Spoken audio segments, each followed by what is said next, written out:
Evans, would you call the roll, please? Yes, sir. Dr. Blanton? Present. Dr. Bullock? Dr. Dempsey? Dr. Fleming? Ms. Janeski? Dr. Graham? Dr. Houston? Dr. Houston? Yes, here. Thank you. Mrs. Jones? Here. Thank you. Dr. Locklear? Here. Dr. Marr? Here.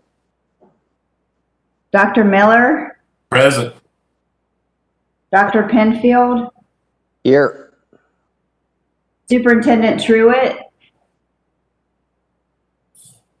Mrs. Stover? Here. Here. Dr. Weddington? Here.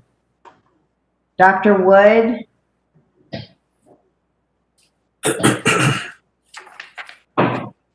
Dr. Wood?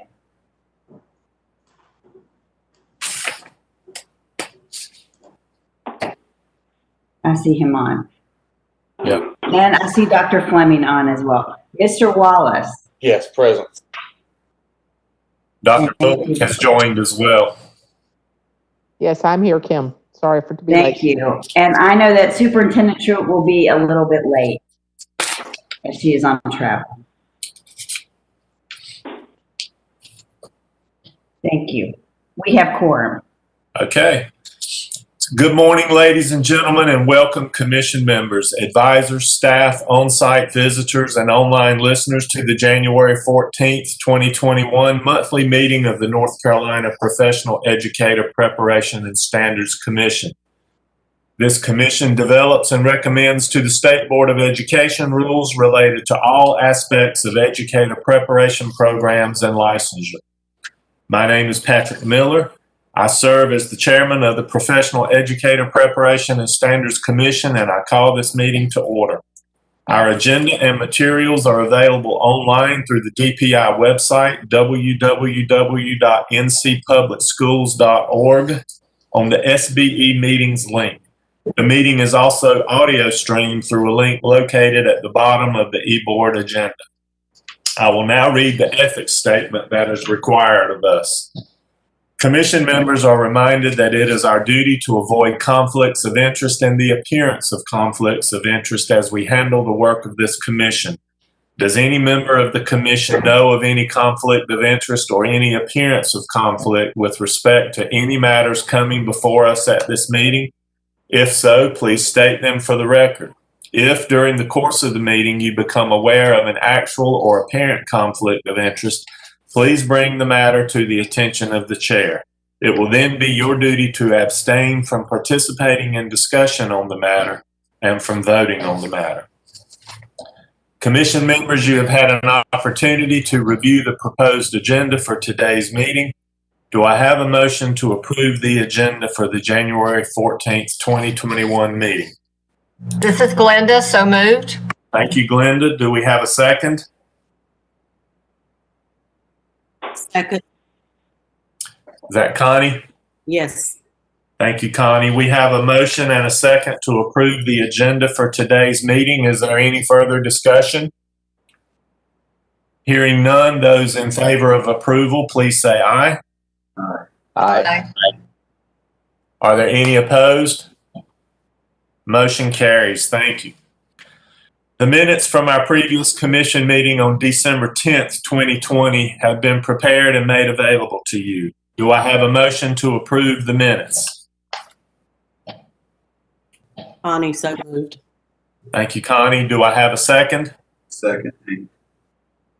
We have a motion and a second to approve the minutes from the December 10th, 2020 meeting. Is there any further discussion? Hearing none, those in favor of approval, please say aye. Aye. Aye. Are there any opposed? Motion carries. Thank you. Now, Doctors Evans and Tomberlin will present the NCDPI and the state board updates. Good morning, everyone. This is Dr. Evans. The first update has to do with the policy amendments for LIC in 001, LIC in 003, LIC in 005, and eval 024. They were sent to the state board this past month, last week, for discussion, and they will go for action next month.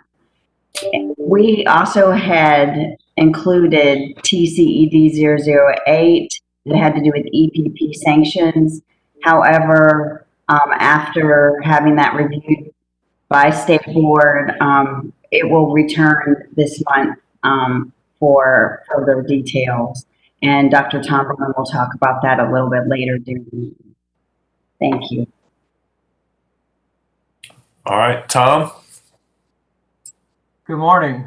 This is Tom Tomberlin, Director of Educator Recruitment and Support, and I'm here to cover some of the topics that were discussed at the State Board of Education meeting related to teacher licensure and/or other human capital matters. The first presentation I think we have today is on the teacher compensation and advanced teaching roles RFP that went to the board as discussion, but ended up going to action on first read and was eventually passed. So, am I sharing the slide deck? Yes, we can see it. Great. So just a brief recap. This program was developed out of a recent session law that converted the advanced teaching role, the advanced teaching roles and advanced compensation pilot into a program, and required us to open that program application up to any LEAs that were interested in receiving program status. As part of this, we engage in pretty rigorous program, the RFP review process, and that committee is made up of members of the Department of Public Instruction who are not in the Educator Recruitment and Support Division, Educator Prep Program faculty, and other education nonprofit organizations. The evaluation rubric covers 7 domains of quality for these RFPs, and they receive an overall rating that we'll discuss in just a minute. And we had 3 potential program participants this time around: Cumberland County Schools, Harnett County Schools, and McDowell County Schools. And from the summary score report, you can see that these 3 proposals did very well. Our division implements a kind of arbitrary 80% cut score for a recommendation to the state board for approval. And you can see that all 3 of these met that threshold, and it met and exceeded that threshold. I do need to point out that the proposal 1 received very high marks, probably some of the highest marks that we've given in this RFP process. Summary of funding. Here are the budget requests from these 3 districts. As you can see in the 3rd column, request over 3 years, this is the total amount of funding requested from the state as part of this project from the 3 entities over each year of the program. Of course, as you know, from the August proposals, we distributed all the funding we had available in this 3-year cycle. And so these, at the time that we instituted this proposal, we had no money to offer these folks, but only the status of program participant. But I'll talk about, but as was reported earlier to the State Board of Education, one of these funding, one of the recipients of the funding actually had to withdraw from the program because they were not able to achieve their proposal with the limited funding that they did receive. So that resulted in $115,000 coming back to our ATR fund. and we had the opportunity to fund one of these or all of these proposals.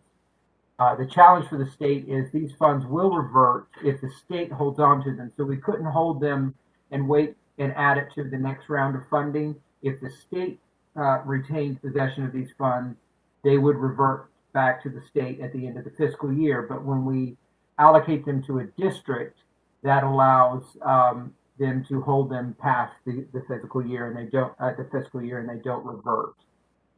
So we proposed to the State Board of Education 2 funding options for that $115,000. The first was to award a greater proportion to the top-rated proposal, Proposal 1, and then nominal awards to the other 2 proposals. This award of nominal funds, as you can see, these 2 other districts did not request a great deal of money from the state, and so awarding them this smaller nominal funding would allow them to exercise the K-3 class size flexibility that goes along with the program if it is funded by the state. So just the designation doesn't allow the K-3 class size flexibility, but there has to be a grant award from the state in order to exercise that flexibility. So by funding those 2 other proposals, even at a nominal rate, we were able to allow the class size flexibility for them. Option 2 was to fund the highest proposal with the full available amount of $115,000. So the board opted for option 1. So the proposal 1 would receive $105,000, with proposals 2 and 3 receiving $5,000 annually. For some reason I cannot advance the slide. Well, all here is questions. So I'm happy to take any questions from commission members if they have any questions about this program. Any questions for Dr. Tomlin on the advanced teaching roles?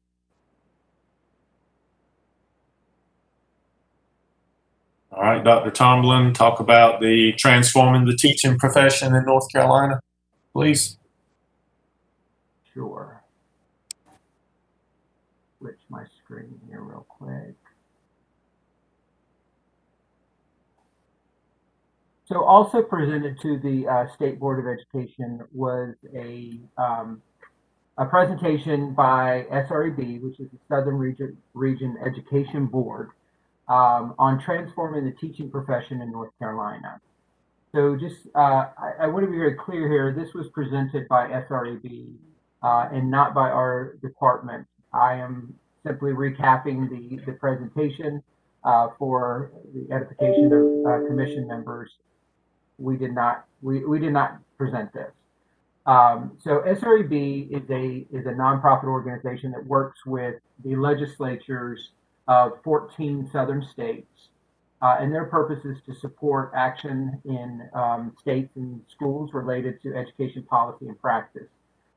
I think their portfolio extends beyond education, but for our purposes, we're most interested in their educational work. They analyze and publish data, research, and promising practices. They convene and engage decision makers in those states for the purposes of developing policy that will positively impact education. So the work of SREB right now is focused on teacher workforce and how we can work to eliminate teacher shortages in the field, and they're taking a holistic systems change approach to this. As you can see, their areas that they're working to influence range from recruitment all through the cycle of employment and retention, and up to and including advancement of teachers in the profession and compensation. As you can see, there are 14 states that participate in this.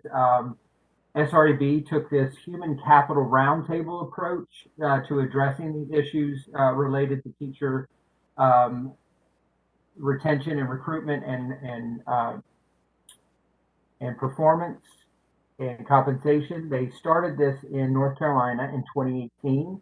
That was their inaugural human capital roundtable, but they've since expanded this this model to Alabama, Oklahoma, and Mississippi with hopes of expanding it to other southern states as well. So how does the Human Capital Roundtable function? So the SREB deliberately selected a small group of stakeholders, and we'll review who they identified as the key stakeholders in each state, for the purpose of identifying the issues related to teacher shortages and problems with the teaching profession. They leveraged existing research, they brainstormed and debated, and ultimately with the goal of putting some recommendations before the state of North Carolina for feedback from other stakeholder groups, a much broader stakeholder group, which is to include professional organizations, field practitioners, and other folks interested in public education in North Carolina. So the roundtable members, here's a list of the members that were designated by SREB. The State Board, North Carolina State Board of Education, so Chair Davis, or his designee, served on this board. Pepsi had representation as directed by Chairman Miller. North Carolina Department of Public Instruction had designees from the state superintendent, the UNC system, North Carolina Community College system, North Carolina Independent Colleges and Universities, the Education Cabinet of the Governor's Office, the Governor's Teacher Advisor, and the 2018 State Teacher and Principal of the Year. Best in C, a nonprofit education advocacy group, was also included in that roundtable roster. So the goal was for key agency representatives to collaborate and think of ways that we could increase the quality, quantity, and diversity of teacher candidates and prepare them to be licensed, hired, supported, and retained in North Carolina schools. So one of the first things that the roundtable worked on was current licensure policy. That was the focal point that was selected for this work, because many of these other issues related to teacher attracting teachers to the state and retaining teachers in the state were affected by the way licensure policy currently works. And one of the things that was identified here is that the entrance to teaching in North Carolina has a very narrow entry point. And it also has an even tighter exit point for exiting out of the initial license phase into the continuing license phase. And the result is teachers, both strong teachers and less effective teachers, get caught in this kind of no man's land of policy where they cannot move forward, but we also provide ample opportunity for them to remain in the pool even though they're not progressing towards meeting those requirements towards a continuing license. So the commission set about to explore holistic solutions to this problem. Can we re-envision the pathways to teaching? Can we redesign teacher licensure to make it more comprehensive of some of these things that would qualify a teacher for licensure? Can we reinforce the support that teachers are given to this phase? And can we revise the teacher salary schedule to be more reflective of the standing of the profession? So one of the things that were discussed in this was a tier licensure system where we recognize stages along the teacher's pathway to achieving what we would call professional status, or what we consider continuing license status. Can there be more gradated tiers to the licensure system that recognize incremental steps towards that and reward teachers accordingly? And then once the teacher meets that professional status, are there opportunities in the licensing system to recognize that advancement into supported by a license, a formal license, rather than just designations? So one of the solutions that or one of the recommendations that the Human Capital Roundtable came up with was expanding that gateway into the profession. So allowing more, a more diverse group of individuals into the profession, having very clear and multiple methods of establishing competency to hold the license, but also having clear exit strategies for those teachers who do not make adequate progress despite a tremendous, well, not a tremendous, but multiple ways to demonstrate competency for holding the license. So as you can see here in that initial phase, there is even was a suggestion to consider associate degrees as a potential entry point into the system while the candidate may work on achieving a bachelor's degree. So here's a little more detail in how that tiered licensure system would work. So you can see at the bottom here, when we talked about that associate's degree, having some kind of learning permit or apprentice license for teachers who may not have a bachelor's degree but want to explore the possibility of the profession. In license 1, you have teachers in residency, so they are supported by strong mentor teachers. They may possess the bachelor's degree but not have demonstrated any of the competency requirements. And when I say that, I mean things like passing licensure exams or other forms of demonstration of competency. And then license 2 and 3 would recognize incremental steps towards meeting those requirements. And finally, you have license 4, the expert teacher category, the professional teacher category, where the candidate has met all the requirements for holding what we would consider a continuing license in the profession. Above that are 2 possible professional certifications, that license for advanced teacher with 2 distinct pathways: classroom excellence pathway, so teachers who have demonstrated extraordinary skill with promoting student achievement and learning, and then adult leadership, those teachers who have demonstrated achievement in helping other teachers, adults in the building, grow and improve their practice. So the desired outcomes of these proposals, as articulated by the Human Capital Roundtable, are that we would this work would restore the respect the profession deserves. It would build a more diverse, quality teaching force, increase instructional capabilities of our teachers, entice more young professionals and career switchers into teaching. First in the nation to innovate in this way, and invest in your teachers and students, and invest in North Carolina's economy and workforce as a whole.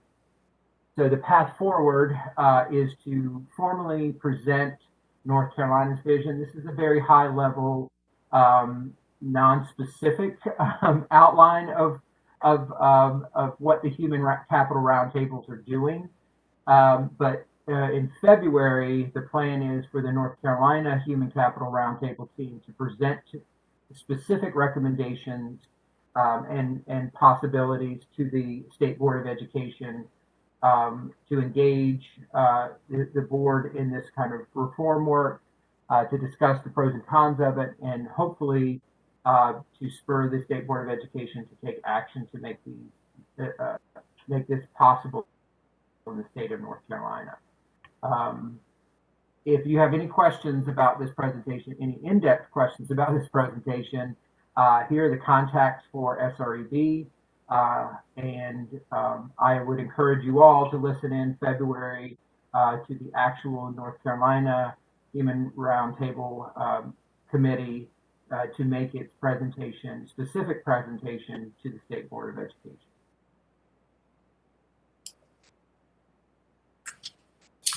Thank you, Dr. Tomberlin. Anybody want to comment? Dr. Miller, this is Glenda Jones. And Tom, I think the only comment I would have there is, since I know that you shared with HR administrators on Friday in our meeting that you were actually part of this roundtable, I guess my question and maybe comment and question there is, I hope some thought was given to a couple of things. One, this idea of interstate portability. What I continue to see in the area of licensure is this working in silos and not including folks at the table for the discussions that need to happen from the field, right? Because the licensure experts are in the field with regards to recruitment for our teachers. The other part of that is that there's a national conversation going on around interstate portability. And, you know, it sounds like from the presentation, there are a lot of great ideas on the table that the field will support. And we just need some key stakeholders around that. And it sounds like there's a plan to kind of gather that going forward. But my question to you after all that rambling, Dr. Tomberlin, is was there any discussion around interstate portability? Because as I said, that's a national topic that's ongoing for those of us that are members of NASDAQ, which is the National Association of State Directors of Teacher Education and Certification. There's a huge study going on around that nationally. Was there any discussion with your roundtable meetings about that? No, not that I recall. I think the inherent problem there is understanding what the minimum requirements are from every state. And would there be some kind of minimum threshold? This issue has come before the State Board of Education. I know that you recall back last year when we worked on the out-of-state teaching requirements, we were able to move a lot of issues forward, but there were some very serious lines that the board was not willing to cross in terms of portability of licenses, or for lack of a better word, the reciprocity of one state license to North Carolina. I think those kind of lines are still in the sand, and a lot of this has to do with will the nation be able to come up with some minimal standards of quality that everybody can agree to? Because I think everybody's concern is that process is only as good as the absolute weakest link in the chain. So if there is one state that's using much lower standards than other states, that creates a problem for every other state in that agreement. And So Dr. Tom, I'm sorry, go ahead. No, I'm not saying that to particularly call out any specific state as having lower standards. I just think that we need some kind of understanding of what those minimal standards are as we move into that. Yeah, and I understand that. I guess I looked at that presentation now. I believe I've seen it 3 times, and it is talking about expanding the gateway into the profession.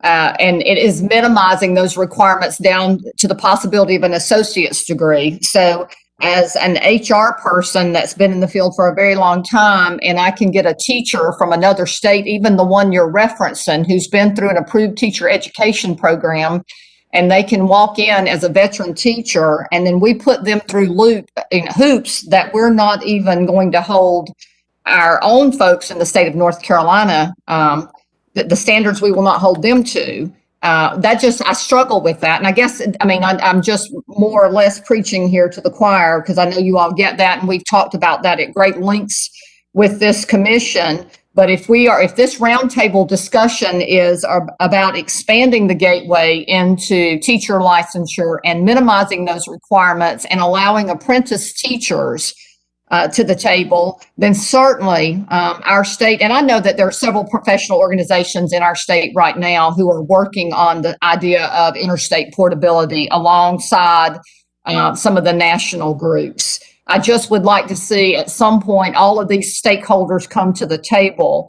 And I've kind of moved away from the idea of reciprocity and made it more about portability, because when we're expanding it, inside the state, or putting that on the table to minimizing and allowing somebody to come in and apprentice as a teacher, then certainly we need to consider allowing veteran teachers coming in, no matter what the standards are in other states, if they're fully licensed and have high evaluation ratings from those states. But just my comments.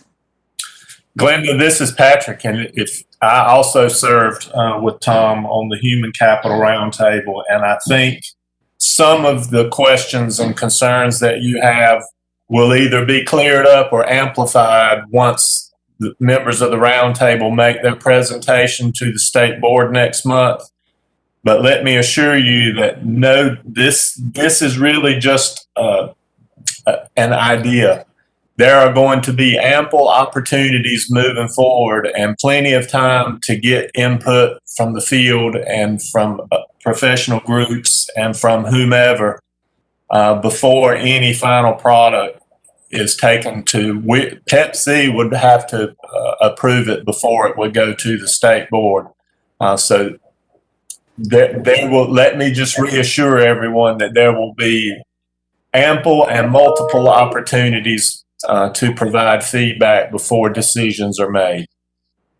Thank you, Patrick. I appreciate that. I just, wanted to make sure that someone was thinking about, still the whole idea of portability of bringing veteran people into our state. Thanks a bunch. But absolutely. And May Glenda, I ask a question? Sure. If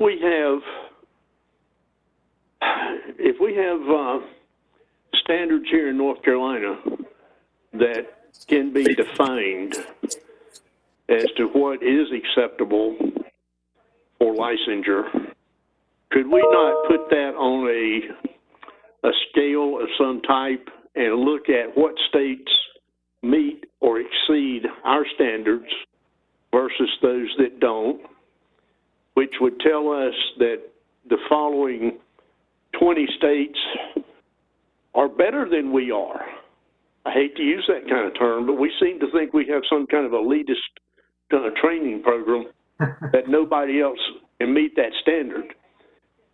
If we could define what that really is and see which states already meet or exceed that, and will automatically be, reciprocized, or the portability would be unquestionable. It wouldn't be bad to have that right now. I know what you're speaking to is maybe going to start to address something. I don't know what you're going to find, but I just can't believe that we have to put everybody that wants to come to North Carolina and teach through some kind of screen that I don't know has yet been identified. So why don't we define what we're talking about, put it on a scale, and say, okay, somebody from Massachusetts, automatic, come on in. Somebody from South Carolina, you don't have a chance. And I don't know, South Carolina may have higher standards than we do, for all I know.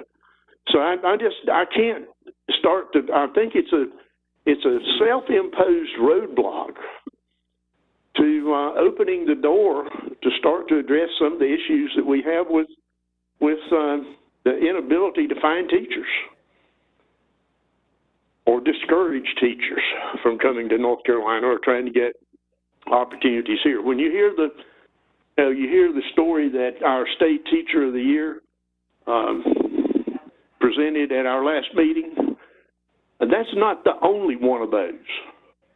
Let me assure you, she's not in a category all by herself about trying to get certified to work in North Carolina at various levels. So that's my rant and rave for the morning. Miller, this is Tom Tomlin. May I respond to that? Sure. Yes. Please. Yes. So I'd like to just a point of clarity in this, and I don't disagree with any of the things that we've heard about some of the difficulties that out-of-state teachers have experienced in coming to North Carolina. However, I do want to make it clear that any license issued in any state in the country can serve and does serve as the basis for establishing an IPL in the state of North Carolina. We give them that license. Now the question becomes, do they meet this? Does a review of their transcript and their training, does it yield a determination that that person may have to take an additional test or meet some kind of additional state requirement in the 3 years that they hold that IPL? In some cases it does. In many cases it does not. And where we're particularly talking about this specifically is in the area of elementary and ECGC licensing in the state. The State Board of Education has drawn a very firm line in the sand that those teachers must have passing subtests of math and reading on whatever exam that they're bringing to North Carolina. And that presents a challenge for us in licensure, and I think it does present some frustration with our out-of-state teachers who come with tests that may measure those things but don't report out subtests with passing scores. So, you know, I just want to make it very clear that we take those licenses from any state, but for every teacher, we examine their credentials and the information they provide for evidence that they have met this North Carolina State Board of Education requirements for the license. So they are licensed, they are brought in. I think the challenge is when we're dealing with experienced teachers coming from out of state who don't meet the North Carolina standards as defined in policy and have additional requirements to keep a license. That's where we're running into the problem of, potentially this is viewed as a sign of disrespect by these teachers and a sign of North Carolina's, as you put it, Dr. Houston, elitism in the credentialing world. So I just wanted to make it clear that we do take those licenses as a basis for issuing a North Carolina license, but there may be additional program requirements. But we do know the states that already have in place the same process to get a full license that we have in North Carolina. Correct? I think that's correct, but If we make a list of those that we know that if they received a full license, whatever it may be called, in whichever state, that we already know if they come to North Carolina and they come with those credentials, they're approved, period. I mean, that is certainly a possibility and a recommendation by when I think this work of the human capital roundtable comes forward and is either approved by the board and there's a movement to operationalize it. I think that's certainly within the realm of some of these recommendations that could be made by the committees that will be doing this work. Okay. I just wanted to throw that out. And Tom and Patrick, I'm going to make one last comment about it. And the only thing would be there is, yes, Tom, we just leaps and bounds forward with what we're doing now with licensure. And that is most appreciated from the field. But, going forward, just when I see what's on the, and Patrick alluded to this and you did as well, there's going to be further discussion around that human capital roundtable. But it's very important that, key stakeholders, and you both said that's going to happen, but that they be brought into the process. It would have been nice to have had somebody in there earlier on from the field that deals with this every day. It's great to have, representation from certain fields on there, but at the same time, the ones that are dealing with it every day, the recruiting, the hiring, dealing with the licensure, dealing with what we right now call reciprocity, having some of the organizations at the table who are already advocating at our legislative level with the idea of portability. That's just what I hope to see going forward, but so that we don't continue to kind of operate in silos, because I feel like this commission has been able to unite a lot of that and put a lot of great policy changes forward so that we can recruit and get more teachers in our classrooms. So thank you. Yes, ma'am. Dr. Tomberlin, this is Maureen, if I can make a comment really quickly. Sure. So first of all, I agree with what everyone else has said. But I did want to also say that when I came to North Carolina from out of state, I was an unknown entity. And I could have been a terrible teacher or I could have been a great teacher. And if there wasn't some type of kind of probationary period to make sure that I was a good teacher and I would have just been issued a full license coming in initially, I think that could be problematic for administrators and be problematic for HR and be problematic for lots of different groups. And so I think that there needs to be some kind of check, like whether it's a 6-month or a 1-year probationary period, where we just kind of ensure that a teacher who has been licensed from somewhere outside of North Carolina does actually meet the credentials of what we're looking for the teachers we need in our classrooms to teach our kids. The other thing too is, with the portability, I think that is extremely important. And what I found was when I first started trying to get my license, I was not actually working in a North Carolina school yet. As soon as I was hired by Cumberland County Schools, the entire process became much easier because then I had my principal, I had my superintendent, I had our local HR, and all of those different people were able to help me navigate that licensure process. So I think that's another key piece to the puzzle of eliminating some of those barriers, is that once you're actually in a school system, it becomes much, much easier. And if there's some way that we could help teachers who aren't actually hired yet have that easier path through the process, I think that would be very helpful. Agreed. Tom and Patrick, this is Okay. just I guess I have a question for a point of clarification. I've seen this a couple of times and have asked some questions. Dr. I'm looking at Whiting, the, really hard time hearing. can you hear me now? Yes.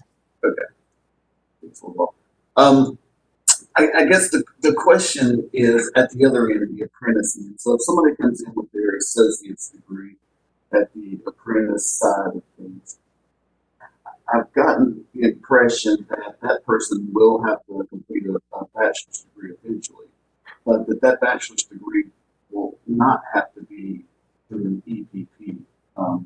They could major in anything and complete the rest of their licensure requirements through some phases of professional development, which could be going through an EPP for additional classes, but it could also not be. So I guess I'm just trying to clarify, is it possible that we're going to create a route now where people will not have to use any EPP services in order to be granted a license? So Dr. Miller, would you like me to respond to that? Sure. And I may add something, but go ahead. Tom, can you repeat the question though? Because I didn't hear it. Yes. So This is Connie. I didn't either.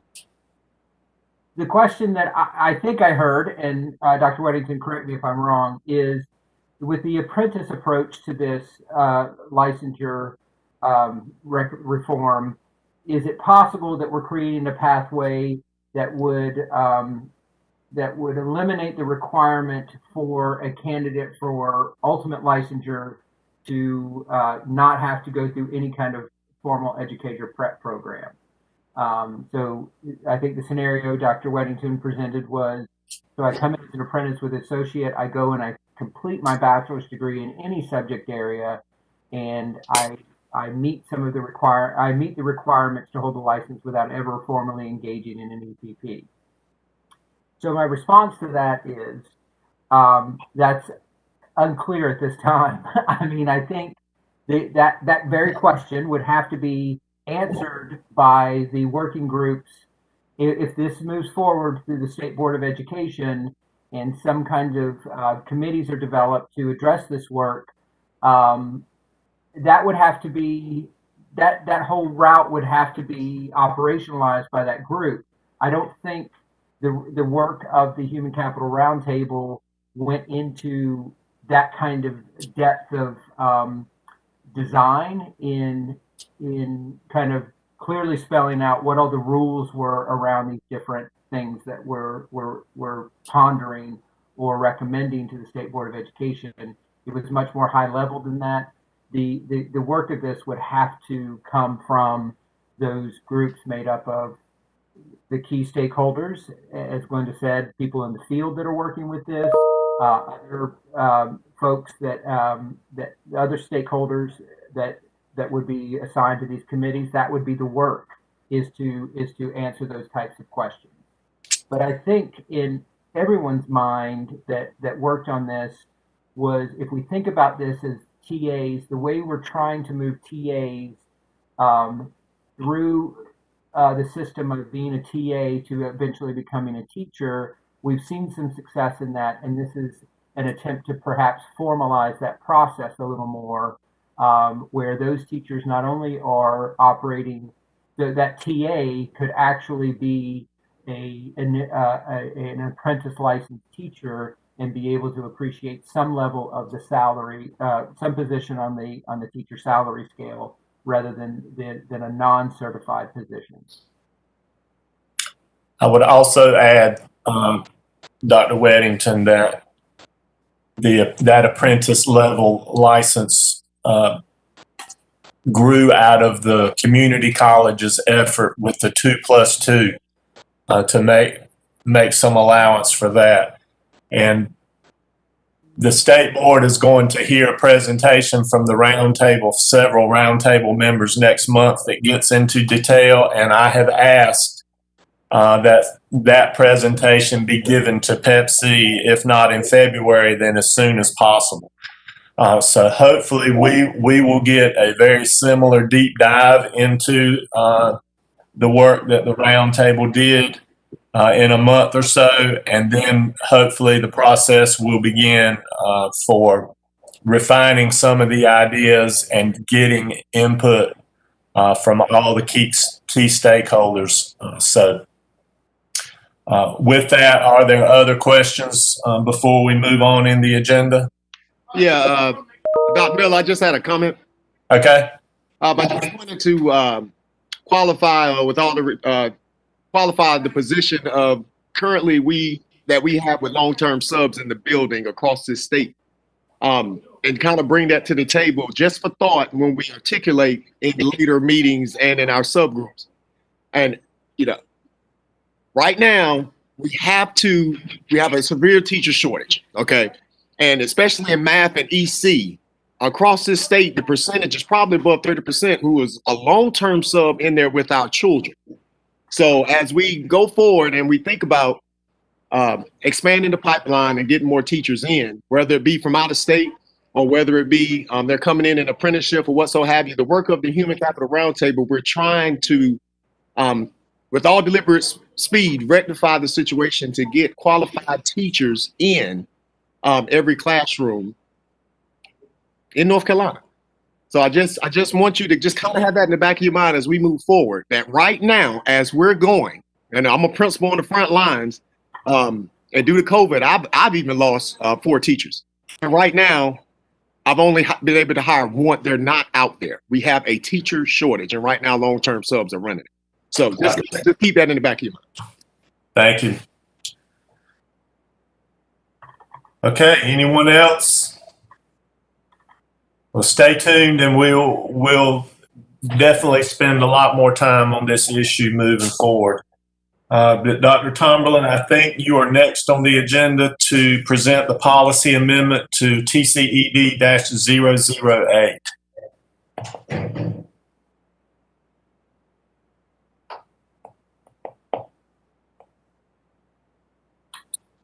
Dr. Evans, do you have that slide deck? Sorry, I'm bringing it up. Okay. Can everyone see that? Yes, we can. Okay, great. And Dr. Evans, is this you or is this me? This is you, Dr. Tomba. Well played. So the recommendation, this policy recommendation to the State Board of Education concerning TCED 008, what we would consider the sanction language related to EPPs and the accountability model. This came for discussion, so it will be coming back for action in February. This was just cleaning up some language in that policy that we recognized conflicted with state statute. We were trying to develop a pathway back for an EPP that went into sanction, but an advice of our legal counsel that was deemed to be in conflict with state statute. So before we said that that an EPP on revoked status could continue to recommend admit students but they would have to pay for those students to receive the North Carolina New Teacher Support Program for each candidate they recommended for licensure. But what we have to change that to is an EPP shall remain on revoked status for 2 years. At the end of the 2 years, the EPP may seek initial authorization to prepare educators for licensure. So any EPP that goes into revoked status would remain in that status for 2 years, unable to admit students to the program or recommend any candidates for licensure. And at the end of that 2 years, the EPP would have the opportunity to reapply to the State Board of Education for initial authorization. So that's the change that's being made. Any questions from the commission? Yep. Hey, this is Michael. Hey, Michael. So if an EPP, thinking of this in the broadest sense, right? So it's not just colleges and universities. If this is anyone who prepares teachers, if they end up getting revoked, they're out for 2 years. When they go back through that process, my understanding, I guess, would be that they have to go and do that full, what we recommend or what we require now. So if I'm new coming into the state, then I've got to do a number of documents. It goes to an ad hoc committee that's reviewing these. I mean, there's a rigorous process to be you can't just say, hey, we're going to run the same program we were running 2 years ago and be automatically brought back into the system. Is that right? Presumably. That would be at the discretion of the State Board of Education, whether they would just allow them to come back and seek initial authorization with the same program that had put them in revoked status. I would assume that the board would be a little circumspect about doing that, but that would be within their purview to allow. Thanks. And the other issue there, if the EPP at the end of that 2 years was able to reestablish their CAPE certification prior to requesting initial authorization, they would not have to go through any of that. They could, because as you know, holding CAPE accreditation is an automatic pass for the initial license, initial authorization. So if they had CAPE certification at the time they sought reauthorization, they would not have to go through any of that process that you described.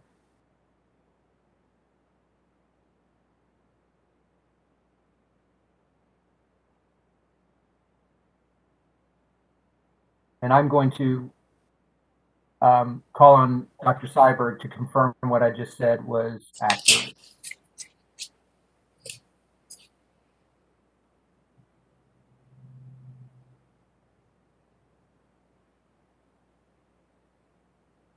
Hey, that's technically correct, Tom, although what I would argue is if an EPP was running down the course of being revoked, CAPE would revoke their accreditation on their side as well.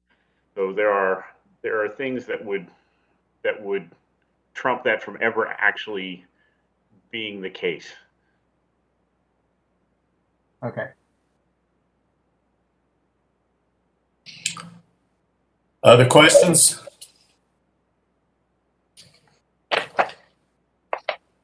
Hearing none, do I have a motion to approve this policy amendment to TCED-008 to be sent to the State Board for discussion in February 2021?